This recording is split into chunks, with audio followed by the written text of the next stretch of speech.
জয়, ঈদকে সামনে রেখে তো ক্রেতাদের সমাগমও বেড়েছে বাজারে। তো আপনি সেখানে এখন পরিস্থিতি কেমন দেখছেন, ক্রেতাদের সমাগম কেমন দেখছেন?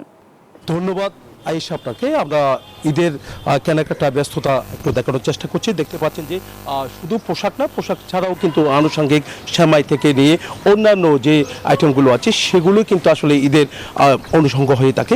তার কারণে কিন্তু আসলে যে এখানে যারা ক্রেতা শুধু এই জায়গায় সকালবেলা তো একটু পরে কিন্তু যারা ক্রেতা তাদের উপস্থিতি অনেকটা বাড়বে, তাদের কেনাকাটা অনেকটা বেড়ে গেছে। আবার খুচরা বিক্রেতা যারা আছে তারাও কিন্তু আমরা দেখছি সেমাই থেকে নিয়ে সব কিছু পাইকারি দোকান থেকে নিয়ে তারা আবার খুচরা দোকানগুলোতে নিয়ে সাজিয়ে রাখা হয়েছে। দেখতে পাচ্ছেন এই যে দোকানে আমরা আছি এই দোকানে কিন্তু সাজিয়ে রাখা হয়েছে সেমাই থেকে নিয়ে সব কিছু যে ঈদের সাংঘিক যেগুলো আছে সব আইটেম কিন্তু আমরা সাজিয়ে রাখতে দেখতে পাচ্ছি। সমিলে বলা যায় কিন্তু আসলে ঈদকে ঘিরে কিন্তু আসলে কেনাকাটা যেমনটা বেড়েছে তেমনিভাবে কিন্তু দোকানদার যারা আছে তাদেরও একটা ব্যস্ততা অনেকটা বেড়ে গেছে।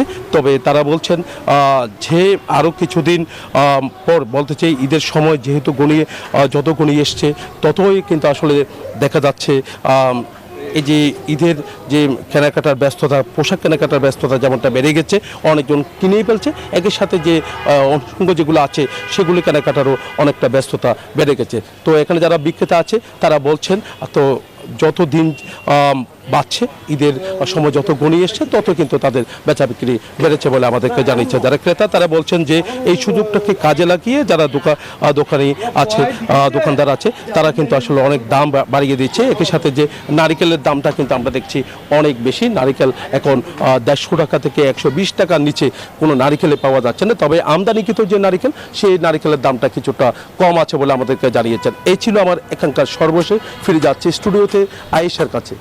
এই ঈদে জামা জুতো অ্যাক্সেসরিজের ডিসকাউন্ট।